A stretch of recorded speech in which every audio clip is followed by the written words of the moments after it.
And we are live. What is up, world? Welcome to the Second Chance Live Show. I'm your host, Daryl Stinson, and I've got this beautiful guest with me. This guy's name is Josh. Say what's up, Josh. What's up, Daryl? It's good to be here. Man, this is my first live stream since winter, Christmas break. I had a birthday December 31st. I did not see my birthday present in the mail from you. I'm really upset about that. It's coming. It's coming. It's just yeah. They had to ship it. They had to ship it from China. Here's what you're supposed to say. You're supposed to say, "Hey, man, I got you the same thing you got me last year for my birthday." Oh, And then everyone knows that nothing's coming in the mail. You get the dual presents then, like the Christmas/birthday gifts from Oh people? God, it's bad. Yeah, it's like this. Merry Christmas, happy birthday. That's right. So man, I'm really excited to dig into your story today. We're going to talk about how to blaze your own trail. So if you're just tuning in, welcome. I don't know where you're watching from, but we'd love to see you. Go ahead, drop some comments.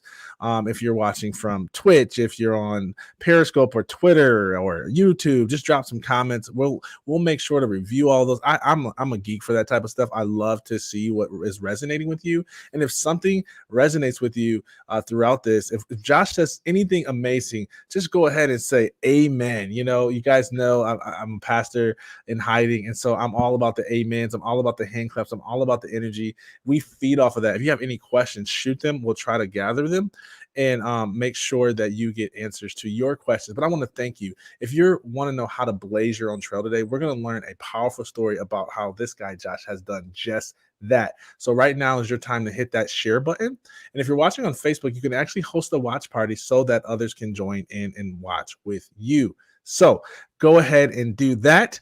And I'm going to introduce him while you invite everyone you know. If you're on Clubhouse, get off Clubhouse. I know it's addicting, but this is the place to be right now.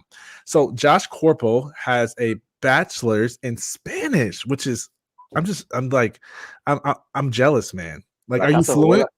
See, yeah. I lived down in Chile for a year. I was an exchange student, so I had to learn to survive through immersion. Yeah. I hear that's the best way. I have a cousin who he speaks like 12 languages, and that's what he did. He just went and just like geeked out and was a nomad in the country for a while. And there's no substitute. Came back. Yeah, no substitute. Yeah. So I'm jealous. I want to learn Spanish, and so we'll work on that. Let's try and do this interview in Spanish. No.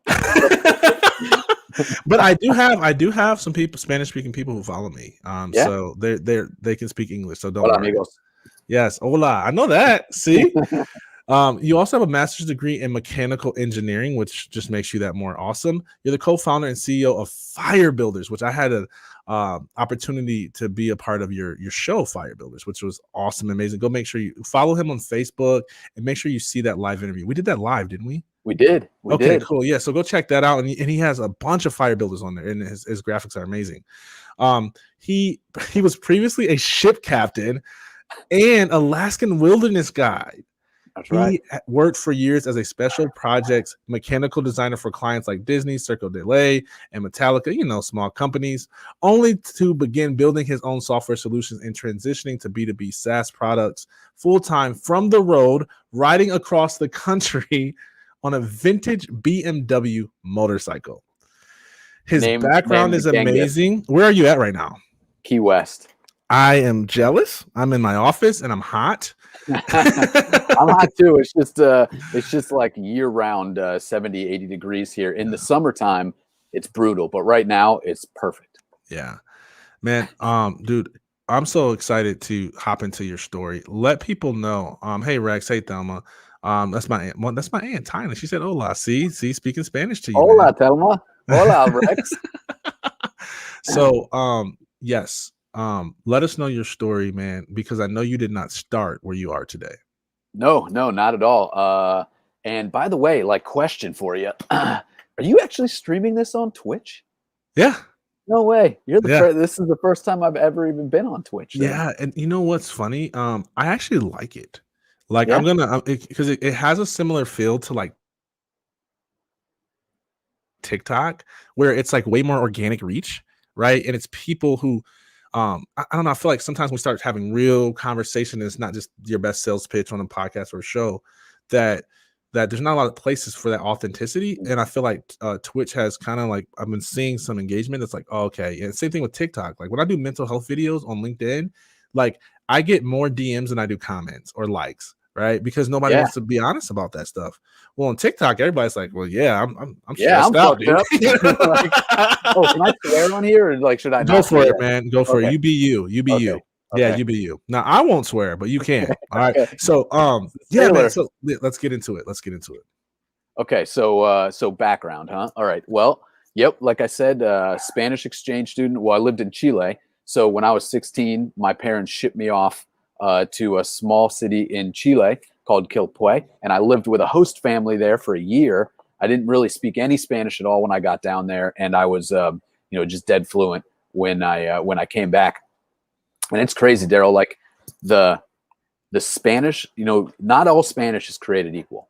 So in a place like Chile, like the Spanish is a lot faster. It's a lot more like there's a lot more slang.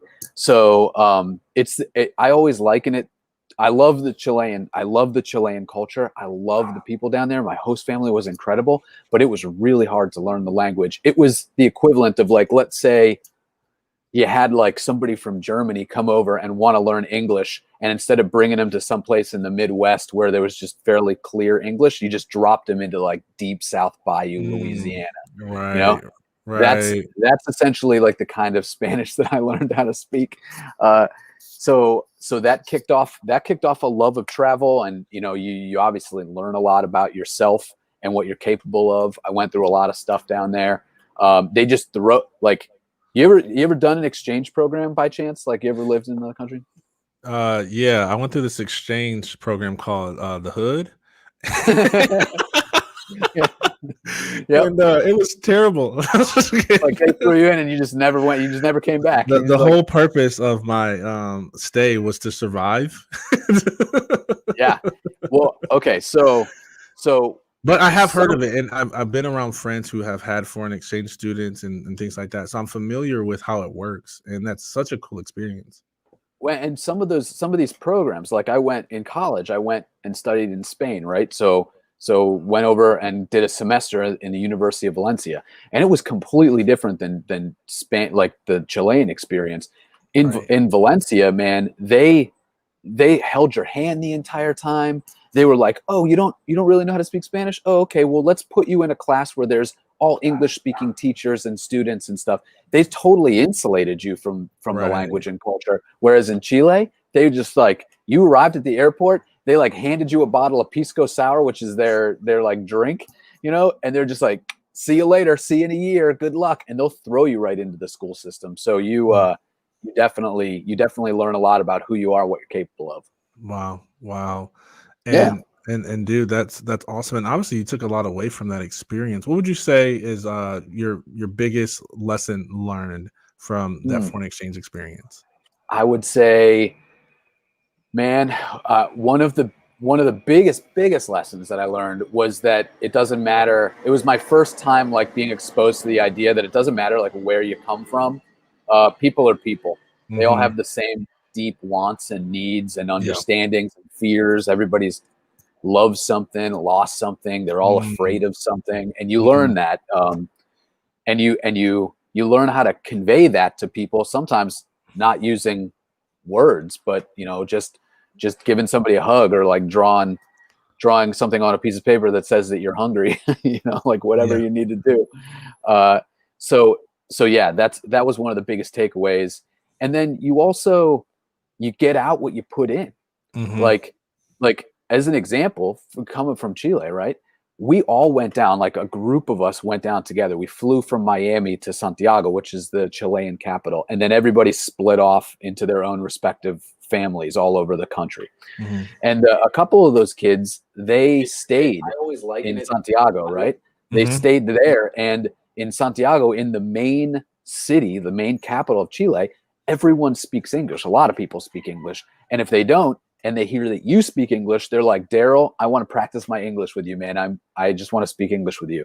So my point is that these kids that stayed in Santiago, they never had to learn Spanish. And 10 months later, when we all got back together, it was crazy. It was almost embarrassing. They didn't speak a lick of Spanish being in Chile for 10 months.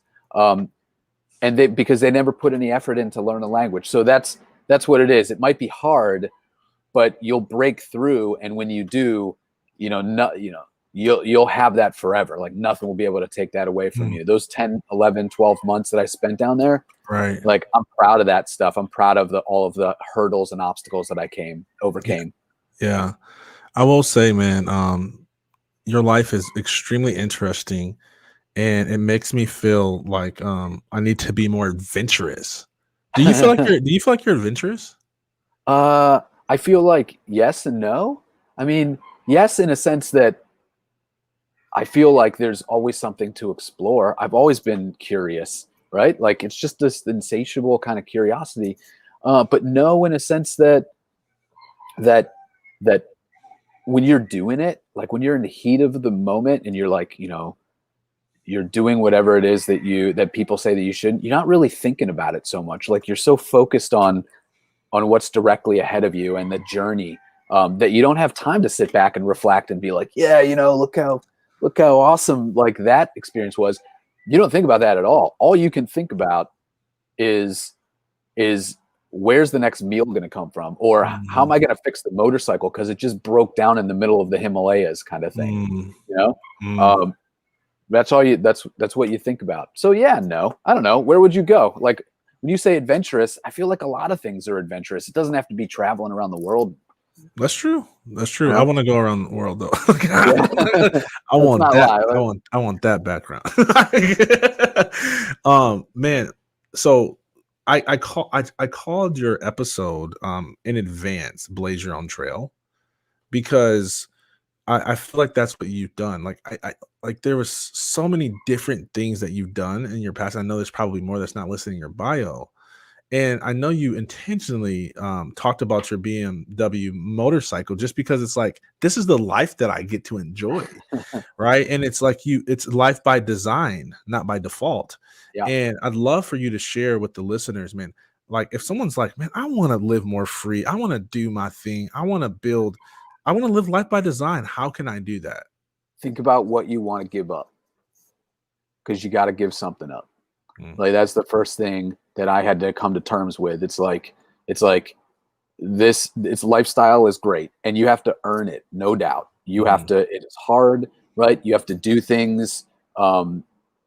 Everything ends up when you're constantly on the road, everything, all the little things are harder, right? But they yield a lot of great rewards. And when you talk to people, right, they can go back to their house, they can flip open, Netflix or something on a big screen TV, they can veg out for a while. And sometimes I want that, right? Like Right. Sometimes I want to just kick back on a nice couch and light a fire or something and just watch them. But that's what I gave up. And I did that willingly, right? So that I could, be on the move and be nimble almost, like with the motorcycle. I sold just about everything. The rest of it packed on the back of the bike, and I'm totally self-sufficient. Like this, I was ready to go for a year, all around the country. So yeah, think about kind of things that you want to give up. If you can give up some of those creature comforts, and you can also give up a feeling of not being embarrassed. Whoa. What is a creature comfort?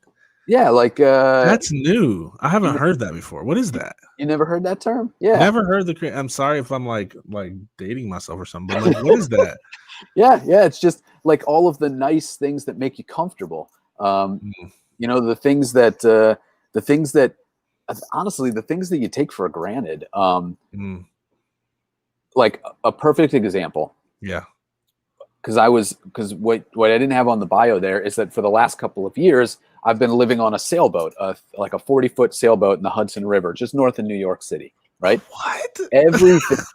Everything is harder on that boat because it's constantly moving. Everything's dynamic. Little things like going to the grocery store requires you to close up the boat, hop into a smaller boat, right? Make sure that it starts and runs. Then take yourself, motor yourself in to shore, tie the boat up, right? Then hop off, get onto a bicycle or whatever, go to the store, get all of your stuff, and then come back and do it, and do that in reverse, right? It's way harder. There's a lot more steps than just getting in your car, driving to the store, driving back, going into your kitchen. Point is that, like, I don't know, everything's more difficult, but it's more rewarding in my mind. And it's that constant dynamic, like, movement that helps you keep your edge a little bit, and it helps you be more creative. It bubbles up ideas that you wouldn't normally have. That motion, it's what creates clarity for me. So dropping gold. Motion creates clarity. You're an action taker, man. I can tell. I try to be. And that's not. I'm like, I overthink everything, and I'm like, man, I don't know. Let me think about the pros and cons. But I love what you said. Those sacrifices, right? And there's a part of you that you just do it, right? Yeah. So, but I'm curious, like, and feel free to, like, not answer this question if it's too personal, but how do you cultivate quality relationships with the lifestyle that you have? Like romantic relationships? Well, no, man.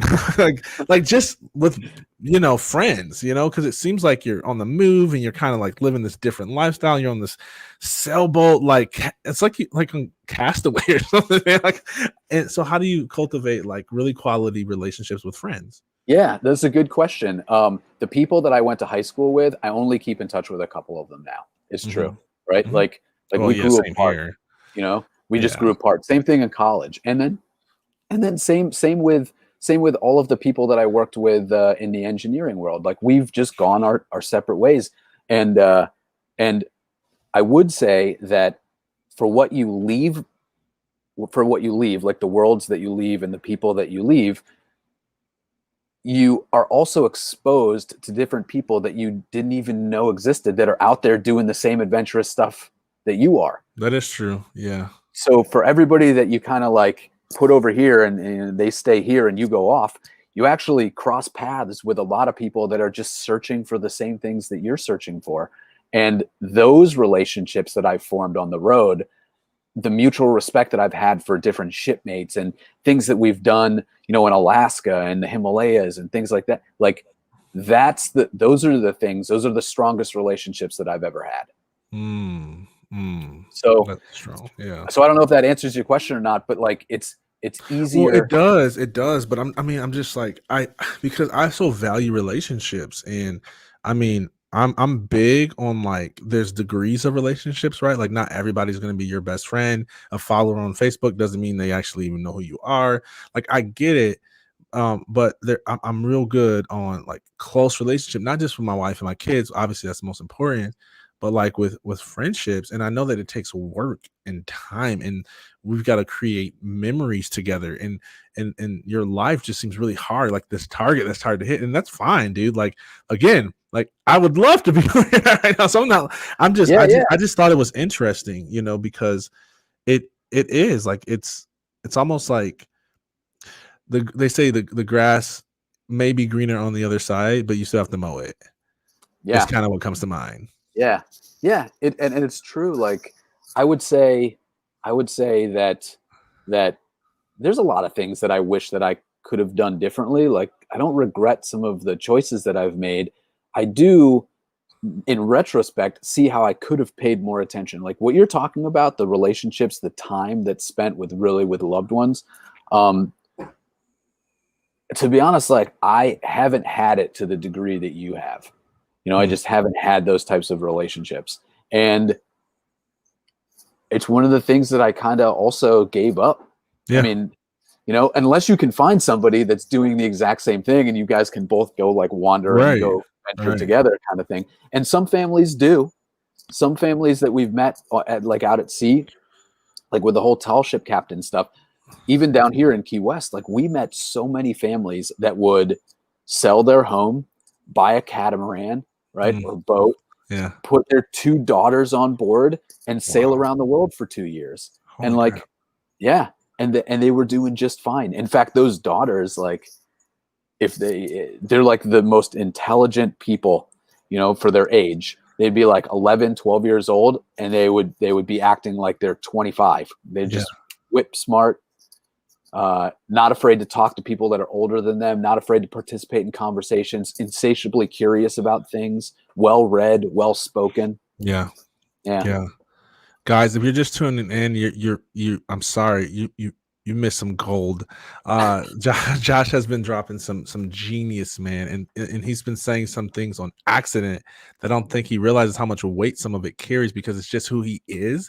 And oftentimes we take who we are for granted. We're like, everybody thinks this way. It's not really that unique or anything, but it really is. And so the good news is that you can watch the replay, and that we're not done yet. So you can still invite some people to this conversation. We're talking about how to blaze your own trail from a trailblazer, right? I'm sorry, I'm not using your term. What do you call it? Fire builder. Okay? Fire builders. And I want to get into that and how you came up with that name and that concept, because I think that's a good segue to talk about something that is meaningful. But I coined this term. It's like some conversations are really linear, right? They're logical. They're step A, step B. You know, we started at the beginning when you were a foreign exchange student, and then now we're going to slow, methodically walk through your life. But doing the Daryl is when I find something that resonates deeply with me, and I just choose to just jump in. So that's why I said relationships. And so right now, guys, it's time to do the Daryl. That's what we're doing. I know that's what we need, right? Okay. So, and by the way, I see some of your comments. I don't know why they're not showing up here on freaking StreamYard, but I see you, Matt. Matt's making all types of comments about Key West. He's waiting for it to open up again, and he said he got his. He said, "Was there a year ago today for my bachelor party?" Oh, really cool, Matt. It's pretty much open. It's pretty much open right now. I mean, for the most part. Do it, Matt. Go right now. Go. You might see Josh on the boat somewhere. Yes. Oh, I didn't mean to put that up there. Okay, so Fire Builders. Where did the name come from? And like what like why? Like what's the why behind why you produce that content? So you mentioned the wilderness stuff guided up in Alaska, and there were a lot of a lot of survival skills. I mean, I've been camping and stuff my whole life, but up there in particular was some of the most beautiful but like harsh places that we were outside, and my whole goal with Fire Builders, both the show that you were on and the software that's associated with it, was all about the idea that you need to start small, right? Everybody talks about all of these grand ideas that they have, and there are such large steps to get there. Yeah. And a lot of people don't practice breaking those steps down into little chunks, you know. You're stepping on my toes, Josh. Stop doing that. Just do like small things, you know, every single day. You know? So guilty. And I'll tell you, like, Daryl, I mean, I don't know if you've ever built a fire in the woods before, but you have to start with small kindling. Yep. You know, you like get that tiny flame, and then you just, nurse it, and you keep nursing it and keep putting fire and wood on it, or keep wood on it and stuff. And then it builds until all of a sudden it's this big bonfire that you can, I love that. I love that imagery. I love that imagery. So that was the general premise of the software. And I built it, man. I built it for my mom, the very first iteration of the software. And for those that are listening, like it's accountability software. It helps coaches like keep track of all of their people and hold them accountable on a daily basis. And I built it for my mom. Like, she's an author. She needed help writing. She was calling me every day. I couldn't let that happen. So I had to build something that gave her the support and motivation and inspiration that she needed every day, but at the same time gave me back the time to focus on, the stuff that I was building. So that was the idea. And she crushed it, man. So like she wrote a little bit every single day and ended up finishing a bunch of the chapters of her book, something that she was struggling with for the last like 6-7 months. So that's how the name kind of came about, the Fire Builders thing. And I just think it's an important analogy for anybody that whatever they're doing, like start small and then just build. Yeah, I love that. I heard someone say that we overestimate how much we can do in a year, and we underestimate how much we can do over a lifetime of consistency. And so I just think that's like, to your point of what you're saying, is start small and be consistent versus like stay in the cloud and don't do anything because it's just too big to chew. Yeah. Dang it. I hope my wife's not listening to this. She's so gonna say, "Hey, did you listen to your guest today?" Man, and so the software, how does the software support the movement? Well, it basically adapts to people's behavior. Hmm. So as a coach, right? If I That's have kind of like a creepy, man. That sounded a little scary. Like, does it like follow me around and like monitor my body movements? only only if you wear the chastity belt and vest and everything that we've designed for you. No, man, it's like it's dependent on what you do or don't do the day before. So the general premise, all I did with the software there is I took two old ideas and I just smashed them into one new one. Ah, Um, I took the idea of just focusing on one thing a day, mm, right? That's the accountability part. That's the structure part. yeah. But then you also, if anybody's like, conscious about like marketing and human behavior and sociology the way that I am, I'm very interested in Dude, I that. love that. What is this? Is this seagull? No, those are all roosters. There's Oh, roosters, roosters. wild roosters and chickens everywhere on Key West. They're all over the place, man.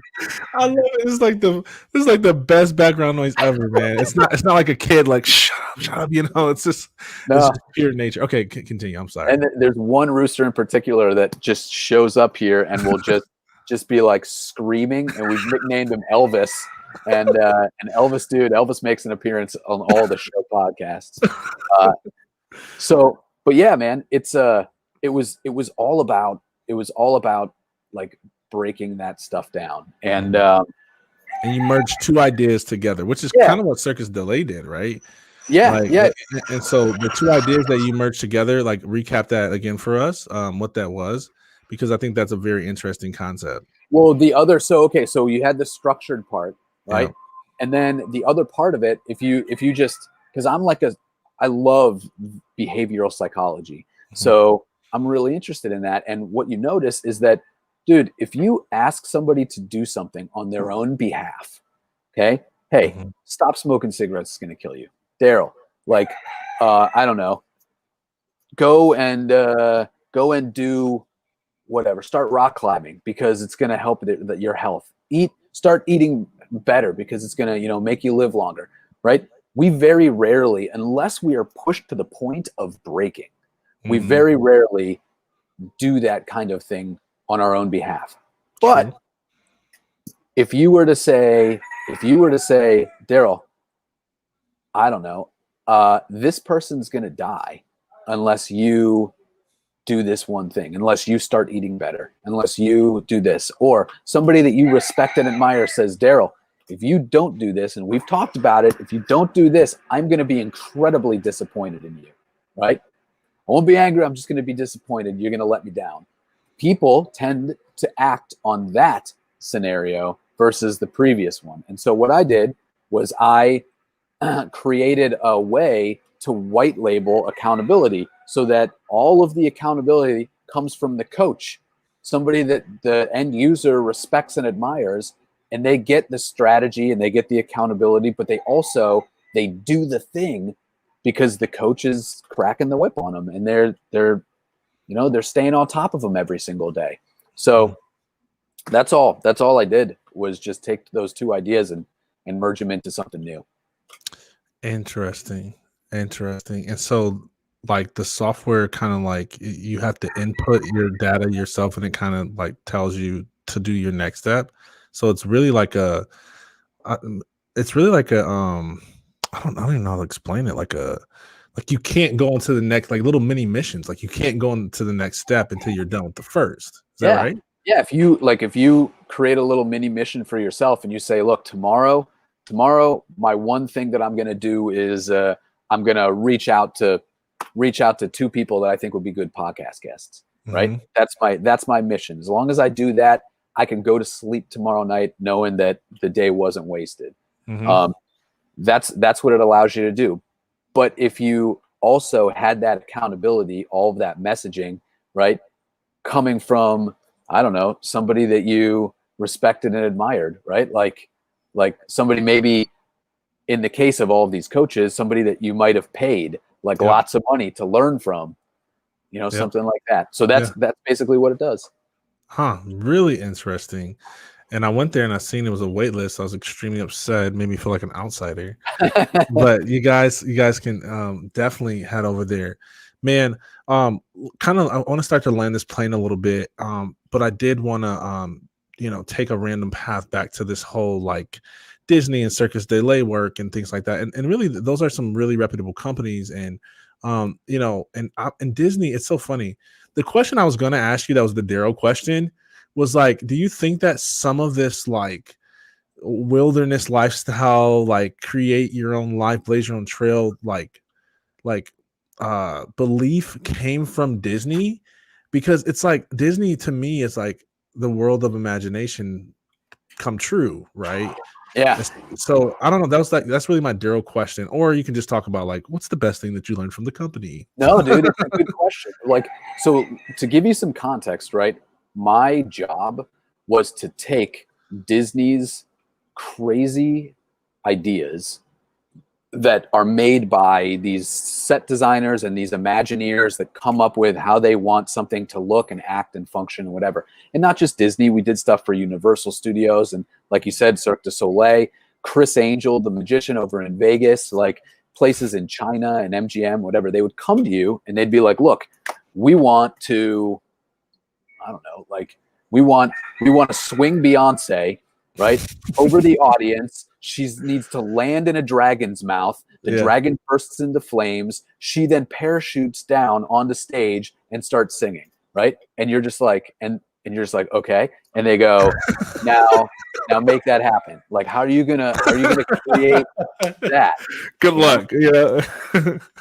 So you have to have a really good understanding of physics and obviously math. And don't miscalculate. It's not the time to get math wrong. Yeah, right. Because you could kill. Like we did stuff for Justin Timberlake and Justin Bieber and AC/DC and stuff, and you'll kill everyone. I mean, it's not. It's like we took it very, very seriously, and so the point is that our entire job was to take amazing ideas and figure out how to make them reality, just in the engineering world, and all I do is just translate that to my own life. What if you can imagine it, chances are you can make it happen. And even if it doesn't quite go the way that you think it's going to go, that motion creates the clarity you need to be able to adapt along the way. Oh, dude, I love that. Oh, I thought we were going to land the plane. We can't land it on that because that's like a big can of worms. So are you good? You have a hard stop? Yeah. No, go for it. So, oh man, you just so like, there's so many things that opened up for me, because I think that's the coolest thing in the world, is to just have a thought and figure it out. Like, because when you work for those companies, like it's not an option to not figure it out, right? It's just, I mean, you might get a budget and trial and error and things like that, but I feel like so many people, because they don't know how, they never try. And that's kind of what's your quote you said earlier about motion creates clarity? Yeah. Dang it. Yeah, see, I got that now. I'm stealing that, by the way. I'm using that in all my speaking engagement. Motion creates clarity, and I'm going to give myself the credit. So, man, oh man, I tell you, like, but you're right, dude. It really is. People say no all the time. They say no, like, nope, not possible. But to be honest, most of the time, 99% of the time, they've never ever tried to do that thing in the first place, so they don't really know what they're saying no to. They just perceive it to be too hard, too complicated. No one's ever done it before. Like, how will this? Well, that was our entire job. Wow. We created things that have never been created before. We were on the bleeding edge of engineering with the entertainment world, and like you said, like, I mean, no is an option if they're like, yo, we want this, and it's blatantly, and it does not work. Physics that will not allow that to happen, kind of thing. Yeah. But chances are, most of what you want to do and accomplish, like, it's 100% possible. It's just breaking it down into in physics what's called first principles, right? Like Newton's laws, free body diagrams. These are all things that engineers use I know to, exactly what that means. right? Well, they're all things that engineers use to Yeah. take that Beyonce crazy swing into the dragon's mouth, and then like, you know, all the forces that would be in that, and break them down into little understandable chunks, so that then Right. you can start to really get to know the physics, and then you can build off of that. Like Wow. that's all it is. Wow. This is so amazing. Can you share a story? I know we keep using the Beyonce. Is that a real story? Did you have to do that? No, but we had to Okay. do some stuff that was similar to that. So can you share like a story of like an idea that they came up with that you guys got tasked with this project of making it happen, and you're like, I don't know. Like, I'd love to like see a quick synopsis of beginning to end. Like, and how'd you figure it out? Yeah. Well, okay. So one thing that we ended up doing was Justin Timberlake wanted this crazy.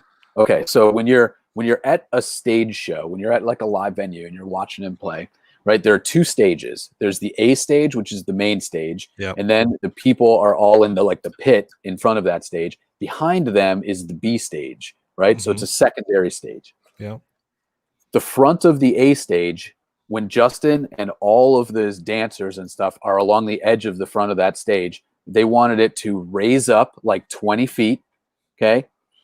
And then be on wheels so that the stage itself drove over the people in the pit, right? Lowered back down to the B stage so they can continue dancing. Now, it sounds like, okay, like maybe, but considering that that is about 80 feet, Oh, right, geez. of unsupported bridge that you have to now figure out how to do. Not to mention, how are you going to drive this thing? What happens if the wheels, if one side of the wheels, somebody throws a beer can underneath there and it gets stuck in the wheels, and then the whole thing spins around and kills everybody in the pit?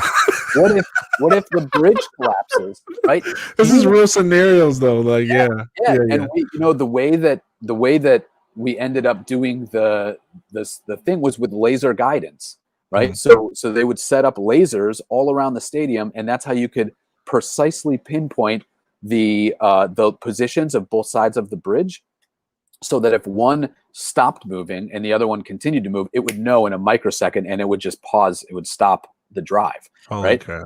But here's like, Daryl, you'll get a kick out of this, man. Like some things that you wouldn't expect. Like, for instance, have you ever seen, there's a really famous bridge collapse, the Tacoma Narrows Bridge. It happened in the 50s, right?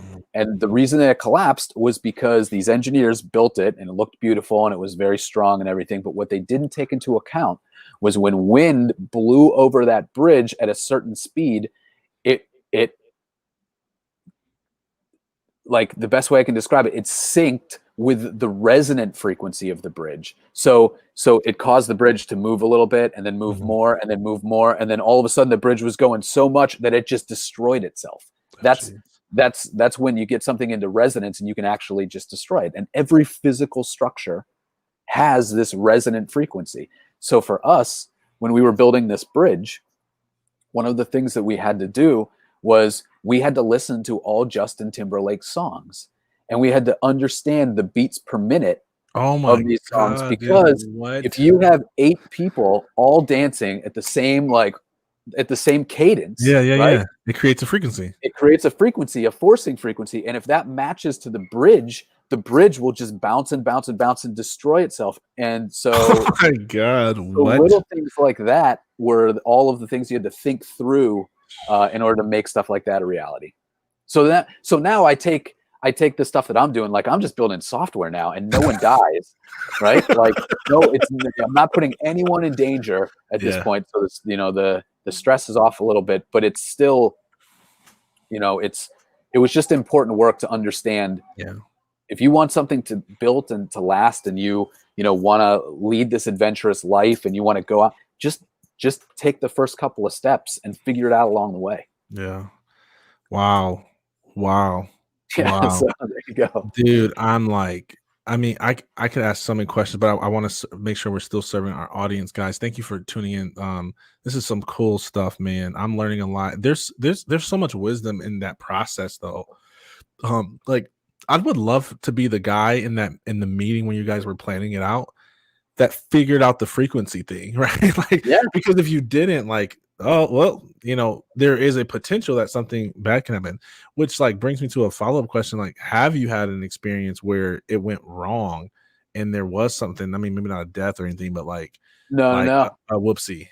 Well, we would vet just about every possible scenario that could go wrong. Like we got really good at finding holes in thought processes and stuff like that. So we really spent time very, very scrupulously, like going over every possible scenario, right? Mhm. Every failure scenario, so that stuff did not happen. We Gotcha. covered our bases. And by the way, like whenever you're engineering something, and it's the same, I guess, as you're building a business, the idea is to design something so that it does not have a single point of failure, Mhm. i.e., like if one thing goes wrong, everything else falls like dominoes, Yep. right?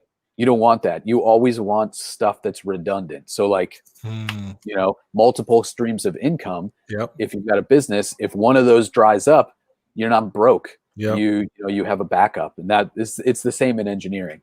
Wow. Wow. That's really fascinating. And like, I think one of the obvious questions is, how do you go from that to, I mean, are you still involved in some of that work as a contractor, or is it Not like, like what it seems like I see so many people that like would love to be there and do that type of work, and yet you had it and now left it. So, talk about that transition. Well, I love the work. I love the people.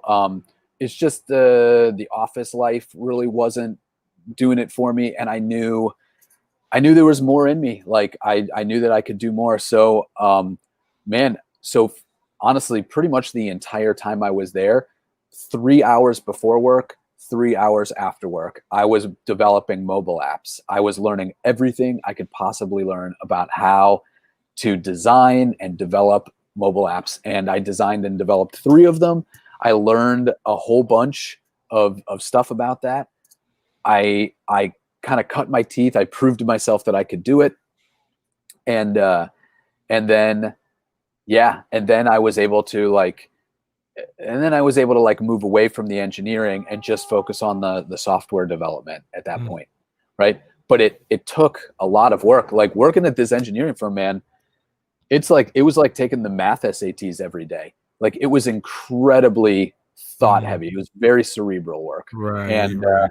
and so when you get home, like the last thing that you want to do is now spend another 3 hours like coming up and learning about apps and Xcode and iOS and development environments and figuring and working with overseas developers if you go that route, Right, hiring people, right, design work, all that. right. Uh, but I forced myself to do it. I just had this drive, like I knew that I wanted to learn this, and and yeah, and that's kind of what it takes. That's what it takes. When I say that you like the lifestyle where you get to travel around and you get to experience all this stuff, you get to just hang in Key West, like you got to earn it, and it's a lot of hard work to get to this point, but it is doable if you just if you know what you want, like, and you're willing to do whatever it takes to get there. Oh, dude, that was the perfect time to say if you just build a fire. Just Oh, that was if you just build a fire, that's just like, man, oh God, that would have been perfect to like a perfect clip for social media. Right? But dude, this has been fascinating. I'm blown away right now, and I could talk to you for hours, man. Um, how can we support you? How can the listeners support you? How can they connect with you? Man, well, I tell you, just find me on Facebook, say hi. Um, if you'd like, if the accountability software sounds interesting, just go to firebuilders.io and you can schedule a call. We're right now in beta phase, so that means we're taking on select people to essentially try out the software, to set them up, to distribute it amongst their people, to measure the results, etc. So if you're interested in that, there's a calendar link. We can hop on the phone and talk. And and then I'm also on Clubhouse. I know you're on Clubhouse too. I am. Are you following me on Clubhouse? I didn't know you were on there, dude. Yeah, I think so. Lies, lies. Is it your name on there? Yeah, yeah. I'm gonna Saltwater look it up. CEO is the handle. I'm gonna look it up right now. I'm gonna follow you. What do you think about Clubhouse, man? While I look you up.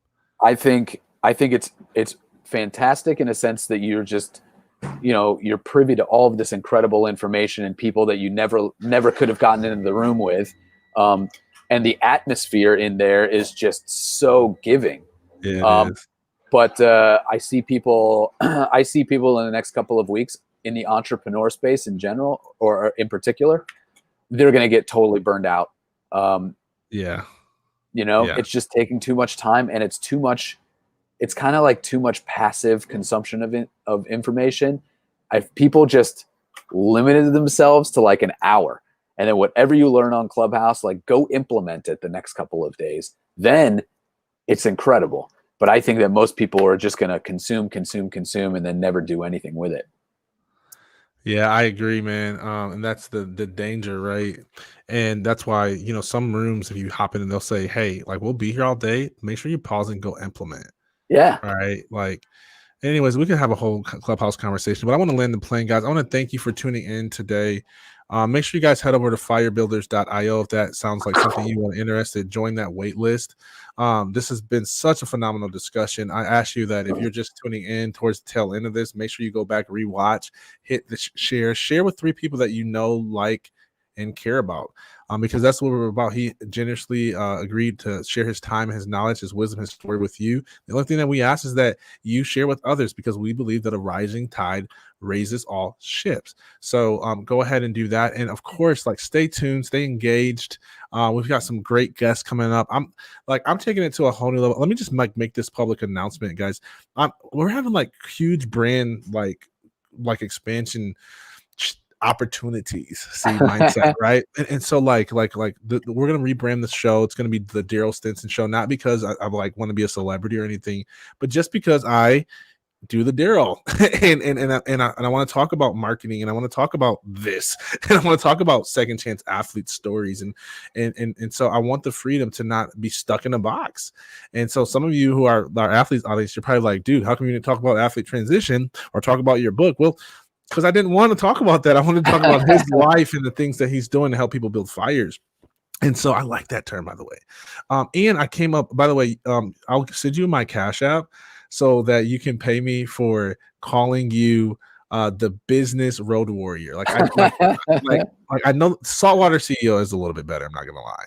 Like, Tell you what, have you got it on Namecheap yet? Because if not, I'm going to get it right now. no, I haven't. I have not. I have not. No, man, I would Yeah. not do that. But that's you. That's you. I would not do that because it's not me, right? Like I would never ride a BMW motorcycle. I would never. I hate being on the boat. We went on a cruise for our honeymoon. I hated every second of it. What would you do? What would you do then, like adventure wise? What do you think that you would do first? Nothing. I'm not adventurous. So let me take that back. No, I don't like compromising my life. If there was no danger to you, losing your life, getting hurt, or anything, what would you do? I'd probably jump out of plane. Just because to me, it's like you get to see the whole world, right? Like there's so many times where I'm flying in planes and I'm like, man, it's so little. And just the experience of going from being like, whoa, I'm way up here, and then like, whoa, like the houses are actually getting bigger. I think that would just be a cool experience. But I promise I'll never do it. and trust me, I've heard the best sales pitches around like, oh, you go with a trained professional, there's no failure, it's safe, Yeah. you get strapped onto somebody's hip. And I'm like, I don't care. They don't build things for 6'5" people, so I don't trust it, and so like I'm just not gonna do it. But I will push my limits from like a professional standpoint, right? So I didn't want to do TEDx. I didn't. Like, I know a lot of people like, oh, I want to do TEDx. I didn't want to do it. I pushed myself to do it. And now I'm like, I'm going to do 10 TEDx talks, right? Yeah. And 3 of them are going to be TED talks and not just TEDx. And so I'm going to push myself to that limit, right? I wanted to do a mastermind. I'm launching a mastermind. So I'm like, dude, I want to help a small group of people build 6-figure speaking brands. And I'm like, I think I can do it. Like, I want to take on that challenge. Like, I'm not going to stop until they are successful in 6 figures and have innovative and products and passive income. So like, I'm super excited. So I push myself, just not physically, maybe, or adventure wise, right? So as an athlete, I obviously have the physical push, but yeah. So You're doing it though, man. You're building those fires. You're taking it step by step. Like you're stepping outside the comfort zone. I mean, yeah, 10 TED talks, 10 TED and TEDx talks. That's a hell of a goal. And I yeah, know that you'll hit it. I know yeah. that Oh, you'll hit it. absolutely. Because the most people have one message. I've got 10. So I'm going to share all 10, and that's fine, right? And it's not one's better than the other.